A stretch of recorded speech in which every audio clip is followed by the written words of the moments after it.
Open Water, episode 6, moment 1. Greetings. Oh, we're going. We just lost power, so nope.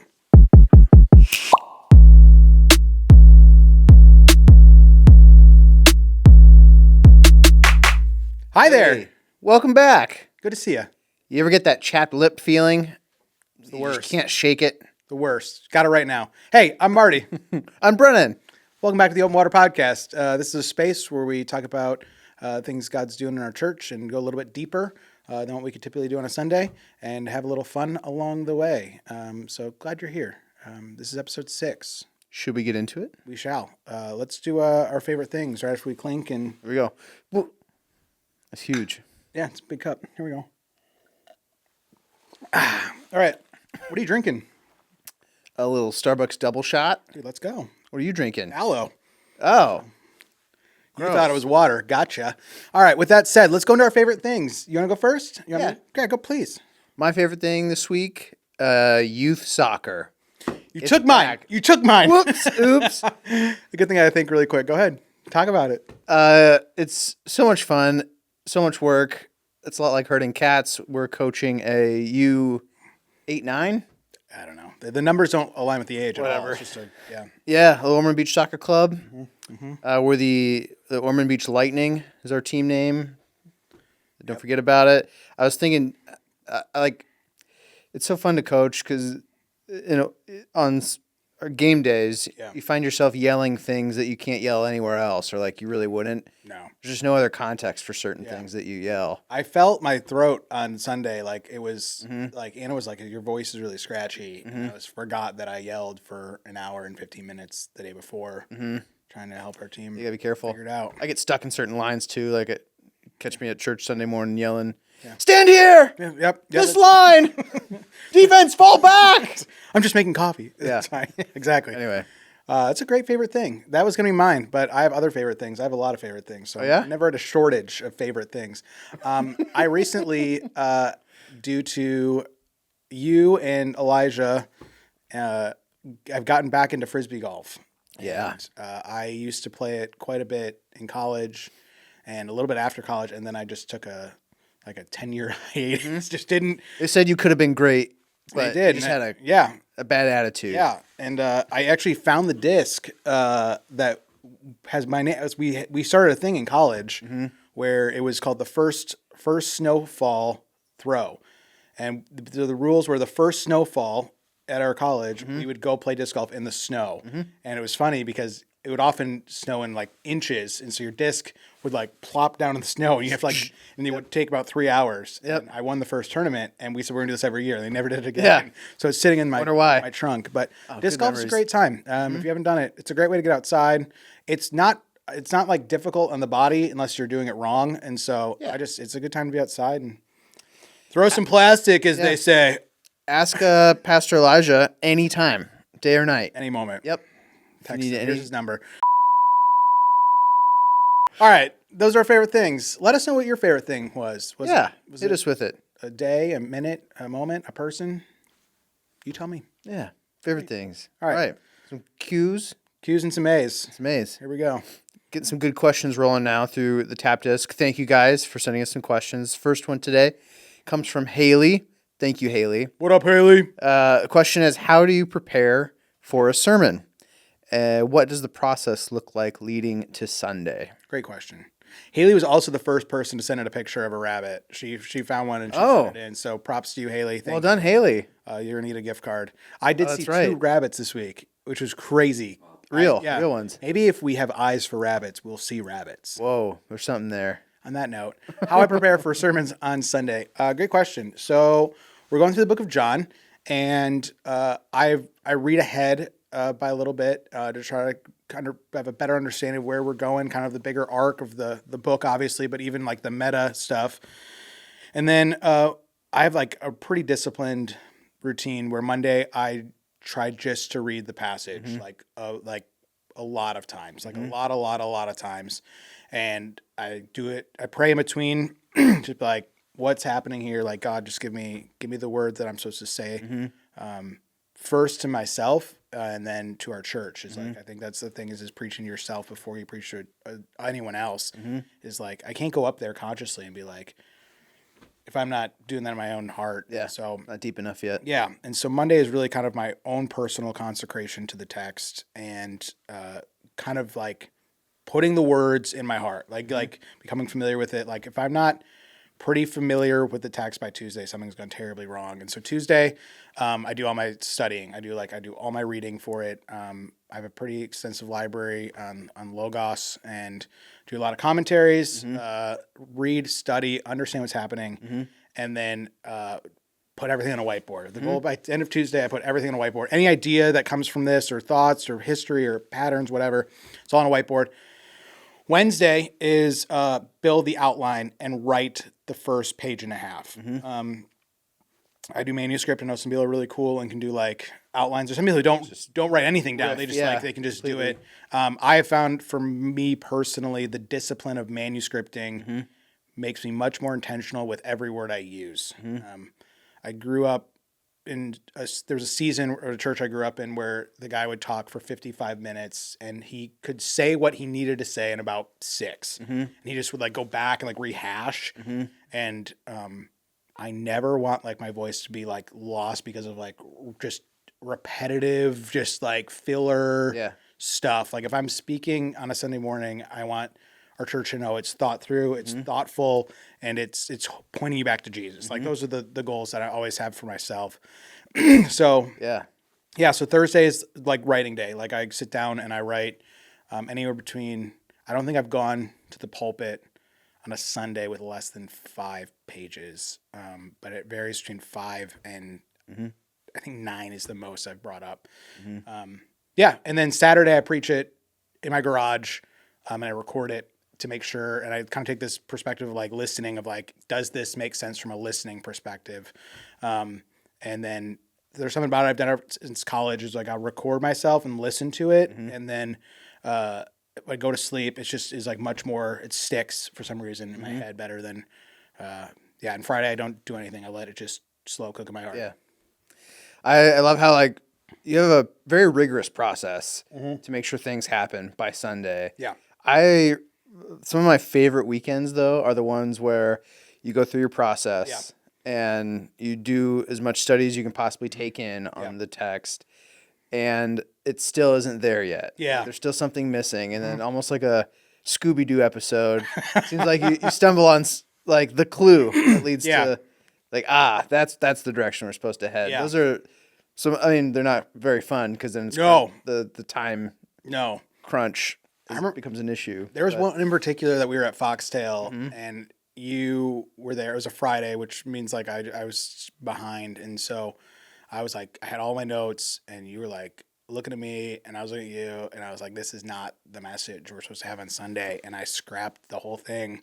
And like, I just really felt God leading us to a different thing. And I was just like, I don't know why. But like, I do know that I want to be obedient to God's promptings. And we ended up going to the Old Testament and going through something that I didn't think we were going to do. And the amount of people afterwards were like, that's the word I needed. And I was just like, man, praise God that he spoke to me. Cause I find myself getting in the rhythm of like being locked in. Like, this is what we're doing. And I always want to have that posture of like, if God's leading us, we're going to go there. Yeah. So that's the attitude, I think. I want to ask, sorry to put you on the spot, but like, I think what I like, what makes your communication style unique, I think in particular, is your use of like story and narrative. Yeah. Like you always like to either place in or wrap things around a story. Yeah. And I think that's just like a really cool and natural way that people take in information and we learn. And I just am curious, like, how you go about that week in and week out. Yeah.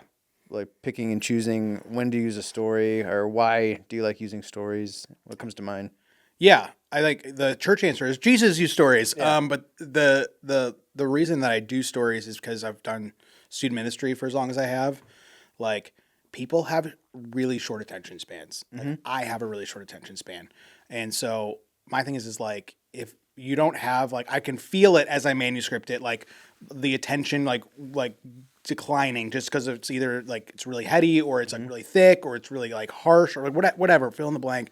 And then it's like, you just sense this moment where it's like, all right, let's do a hard turn, like get in a story, and people just listen to stories. They like stories better, like than just people talking. And so it's like, all right, cool. Let's, I heard a preacher once say that he called them commercial breaks, but what it does is like it resets the brain of like, oh, like our brains like slowly get tired, and then it's like new thing, and then like you re-engage, and especially before you say something that like you hope and pray sticks, like something like, especially like even if we take the bread thing from this past weekend, is like Jesus is like doing this dance of question, answer, question, like, and then it's like the truth, and he obviously is like the master teacher, but I think that's part of it is just like stories can be in there, and because especially with students is like, I can tell my kids things, but if I tell it to them in a story, they're going to remember it, and it's going to stick, and they're going to listen the whole time. So that's good. Yeah. There's a little bit of psychology to it. A little bit, a little bit of science. You never know. There's a lot that goes into it. Yeah. Thanks for the question, Haley. Great question. Yeah.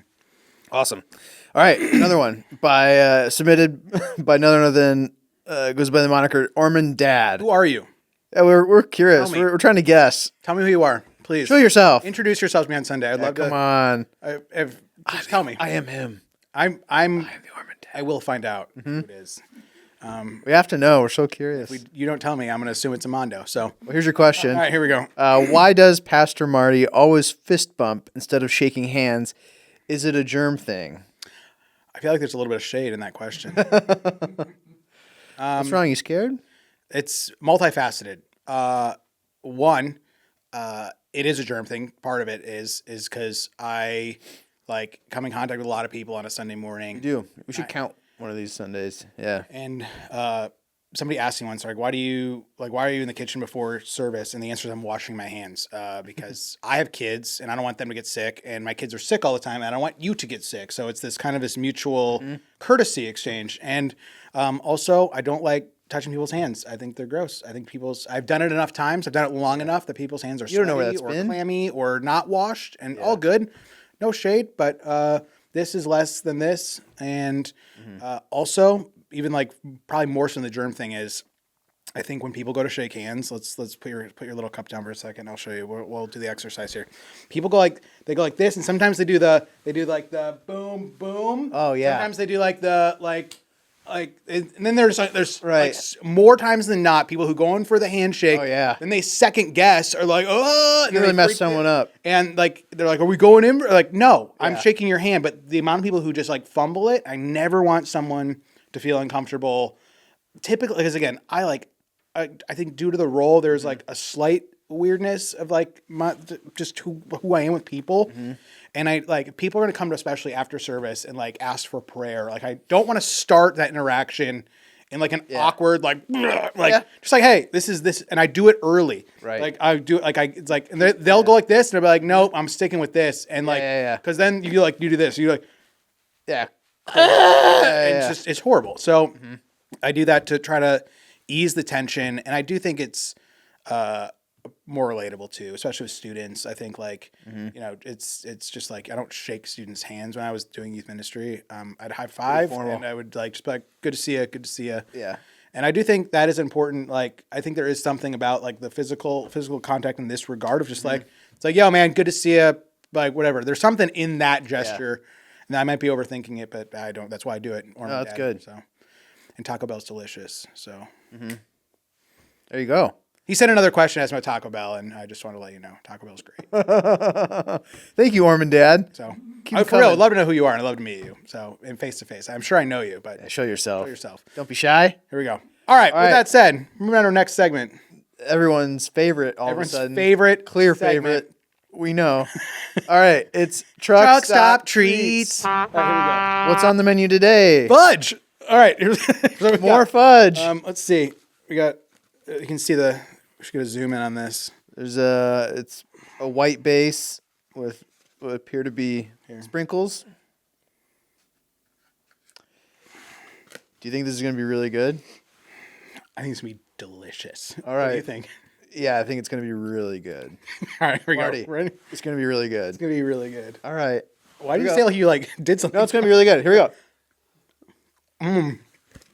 Cue the music.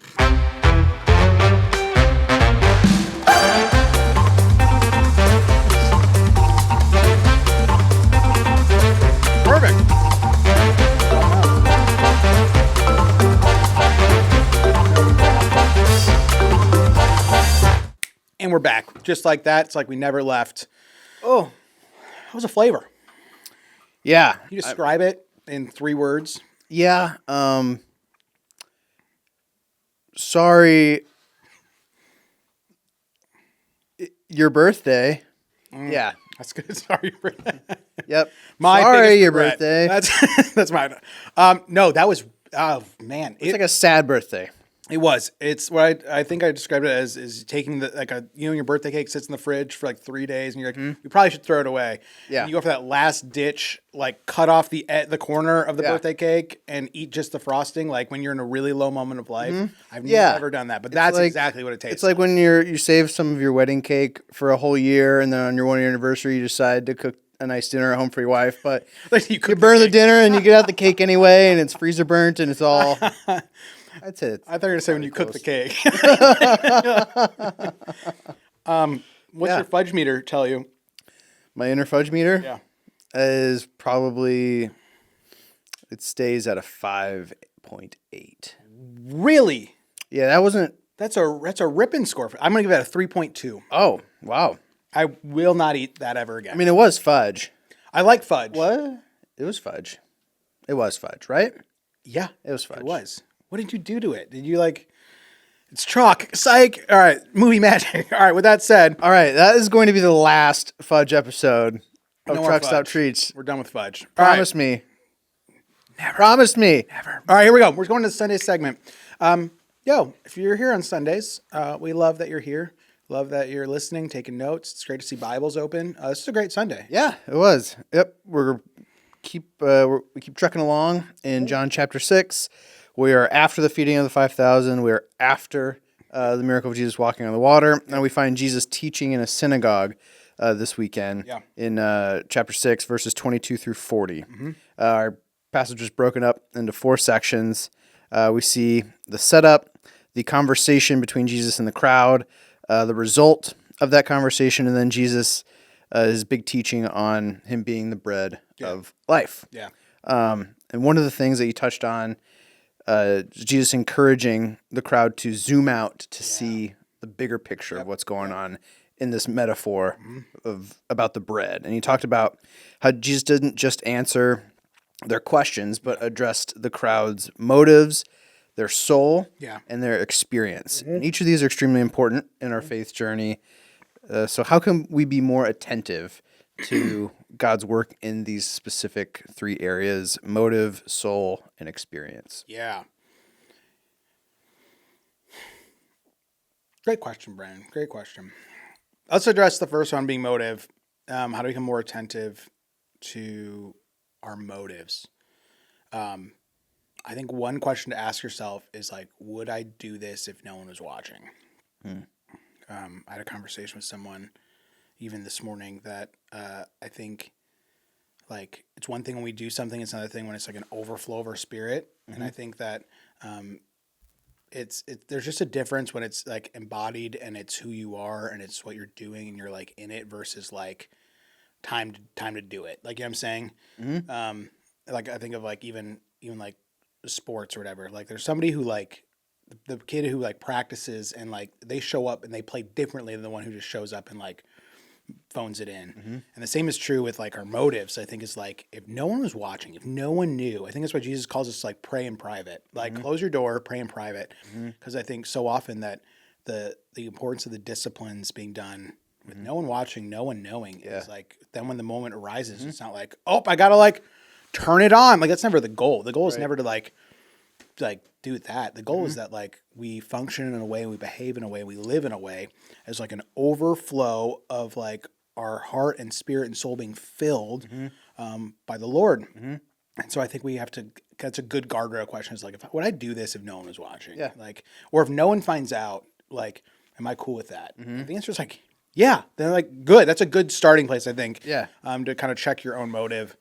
How do we pay more attention to our soul? Oh man, I was kicking around some stuff for the summer, and I'm very strongly leading towards a soul care sermon series this summer. Taking a break for John over the summer, but I think it's a weird thing to get in tune with your soul And sounds a little woo woo. yeah, it does. It sounds like But- Eastern or whatever. That's not what I mean by that. But I mean like is like what is God doing in my heart, and like how is He working? And I think paying attention to the soul is like the first step. I think is slowing down, which we talked about this weekend. Is like slowing down, because it's like sometimes we just move at a pace and we are so distracted and we're so busy that like we can't even pay attention to it. And a lot of times we find ourselves like I'm apprehensive to use the word burnt out, because I think that's an overplayed stigma sometimes. Very real thing. I think some people can like say that, you know, prematurely and be like, I'm burnt out. And but I think sometimes we don't find out until we like crash and burn, and you're like, oh my gosh, like I didn't take the time to slow down. I didn't take the time to listen. You know, I've talked about it a bunch of times now, but like the be still and know that I'm God. I talked about this Sunday, talked about it on the podcast a couple weeks ago, but I think like that is the first step of attentiveness to the soul, of like releasing control, of like, I got to do everything all the time. Just being like, God, I'm just going to sit and be still in your presence. Show me like what you need to show me, reveal. And I do think that does result back into like being still and then prayer. Like, what does your prayer life look like? And one of the questions I've started asking people more and more often, I think it's something that I'm going to continue to do. I think it's a really important question. Is this like, people will be like, hey, I'm having this thing, or I got this thing going on, I'm worried about this. And it's like, have you committed it to prayer? It's the first thing. And if they're like, no, then it's like, spend a week praying about it, like fervently praying about it, not just like in passing before you eat your like dinner, like take time of your like day and pray about it and be like, God, what am I supposed to do? How am I supposed to handle this? I think that's a great way to be more attentive to what God's doing in your soul. And then your experience is the last one. And this one's tricky, right? Because like our experience is like, it's what we know, it's what we've seen, it's our experience. And so how do we pay more attention to our experience is, and I kind of talked about it on Sunday, it's like experience is super important, but is your experience true? Like, right? Like, and again, each experience is true to themselves. That's what I'm talking about. But like, I think we can have an experience and be like, was this of God? Was this true? Was it good? Was it pure? Was it, you know, because sometimes we can have an experience and like, you know, it's funny. Like I love talking about movies with people because they'll be like, I thought the movie was terrible. Someone else is like, it was the best movie ever. And like, sometimes it's like, try to look at your experience in like an objective way, like kind of put on the table of like, was this something that, you know, was good? Was it helpful? Was it, you know, and look at it and be like a little more like outside of your own experience versus like, this is my truth kind of thing. Like that's not helpful. Like, and so I think being attentive to what has happened and how God's revealed himself, and then assess the nature of the experience, you know? Yeah, that's what comes to mind for that. What would come to mind if I asked you, like, as a church, if in individual ways we're called to zoom out and see the bigger picture of what God's doing here? What if we ask that question about our church? What comes to mind if like you zoomed out from that perspective? Yeah. Where do we find ourselves? I pray often that like our church realizes the force for the kingdom they have when they come together.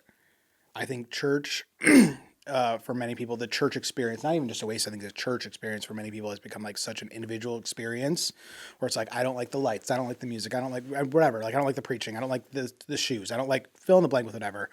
And you're actually like, you're missing the whole point that this was Jesus's gift.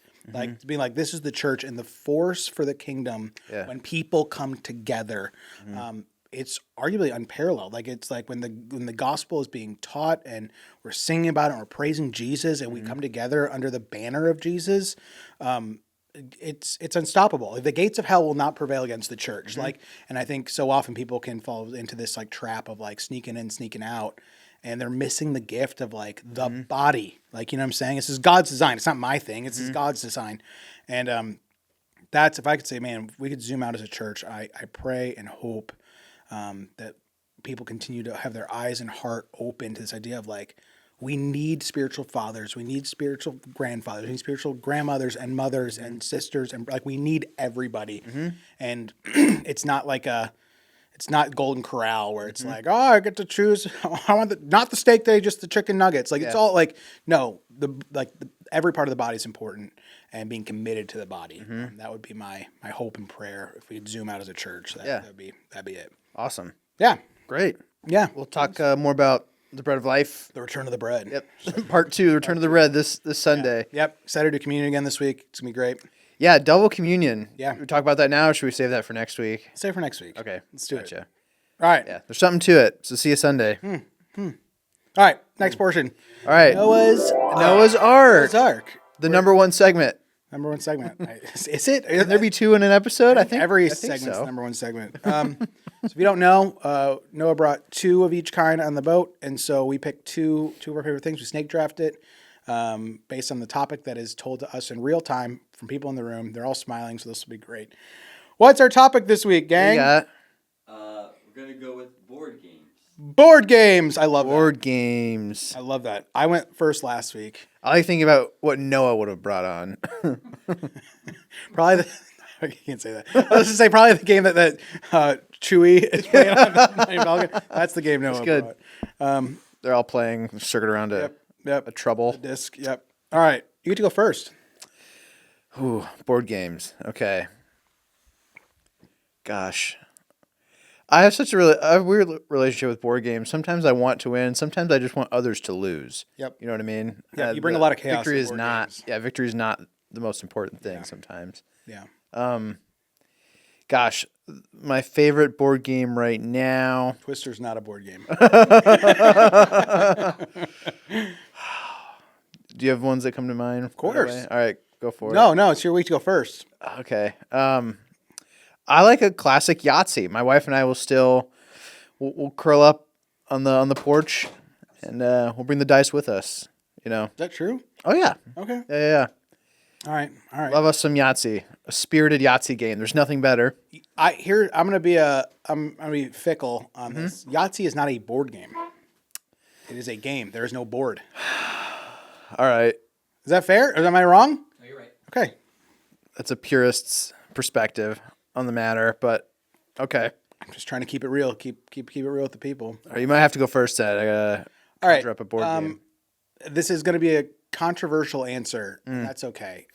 I'm going to choose Monopoly as one of my favorite board games. Here's the reason why. It's been around forever. It's really fun, and I like really long board games. I know I'm in the minority of that, but I think it is so fun to there's something about the pain. Even when you lose, You like being a greedy capitalist, don't you? Nope, That's I what don't. you like? I don't. I no, because last time we played Monopoly, you cheated, and I still beat you. Just playing. No, the I just game, think it's man. fun. I think it has all the components of a good board game as it should. I think it has it's currency. I think a currency is a good thing in a board game. Just any currency, whatever it is. I like these metrics. Yep. Yeah. I think there's a clear winner. Like there's nothing worse than we're collaborating to beat the government. Like that's what. What Collaboration's no good. we do have a version of Monopoly called socialism, which is not. Are you serious? Yeah, it's not a very fun game. It's terribly designed. Yeah, But anyways, funny. There's a currency, clear winner. There's variables of trade, which I think is really, really fun. Is when you can make offers. I think that makes a board game really fun. Yeah, I think that's it. There's a little bit of luck with dice rolling, which is kind of hit or miss whether people like it or not. But I just think Monopoly is a great board game. I think it's a balanced board game. Okay. So Monopoly, Monopoly. your first pick. All right. Well, mine is going to be the classic game of Sequence. I was thinking a different game. You're right. There's a board in that game. It's a great game, fun for the whole family. You can play as a team. You can play for revenge. There's a lot of ways you can play that game. Yet a good balance of luck of the draw with the cards, and a little bit of skill. Yeah. To play or save good cards. Okay. So Okay. yeah, the game of Sequence. Sequence. I like that. All right. I'm going to say I have many honorable mentions for this one. Okay. But I'm going to go with Risk is my second. I really, really, really, really like Risk. I just think it's a fun game. Why did you pick the 2 most frustrating games of all time? Because my thing is if you're going to get the pieces out, get the board out, you're going to sit down. It should, in my mind, it should be kind of either has to be a fun party game, like apples to apples, or this will be a 3.5 hour venture, and we'll either be close friends at the end of this, or we won't talk for a week. And I think that's I think it's what makes it fun. It's there's a high level of investment because no one is going to quit halfway through Risk. Be I just don't wanna. I just remember the last time you invited us over to play Risk at your place, you made us dress up in our war clothes. Yeah. And you made us make flags. Yep. for our You were country. the only one who did it. No one else did, and you still lost. So that's not a true story. They didn't dress up. Just to be clear. All right, go ahead. What's your second pick? My second pick would be, I keep thinking of card games instead of board games, but board games. I think I'm gonna go with the classic chess. Just, mano a mano, Yeah. kings and queens. That's your Looney Tunes pick of this week. Yeah, No, chess is fun. yeah. I'll Get some chess down occasionally. Yeah. that's right. All right. Do you have any A lot of handsome guys play chess. All right, I wouldn't know know that. I'm not a loser. All right. I'm kidding. Honorable mentions for me. Ticket to Ride. The reason it didn't make my list Good one. is it is a little formula driven. Like you can kind of have a plan. And Game kinda, it. You can game it a little cheat bit. it, yeah. Catan would have been my next choice, I think. I think that one, the luck variable is too high. Like I think sometimes, unless you put the board a certain way, I play with a lot of people who like randomize the numbers on the board or like randomize the tiles. And you can just be like, wheat is 8, 10, like 6. And you're just like, that's just tough. Like that. But there's a lot of good board games. You don't like Twister though. Twister is not a board game. It's All right. a mat. We'll just have to agree to disagree All right. on that one. All right. Well, next Sunday, we're back in John chapter 6, going through the second portion of Jesus' teaching on the bread of life. And we'll have a time of communion and a time of worship. It's going to be a great Sunday together. And so let me pray, and we'll wrap it up. Dear Father, we thank you for this time, God. Thank you for the conversations. Thank you that we can have fun and joke and laugh. And God, we're so thankful for who you are and what you're doing. We pray over our church this week, God. We pray that you can help us zoom out and keep our eyes and our mind and our heart focused on you. We thank you for just the many gifts you've given each of us. And we pray that we can walk in gratitude this week. In your son's name, amen. Amen. Till next time. What board game would Jesus have enjoyed? Let us know. You just always got to do one more thing. You always got to.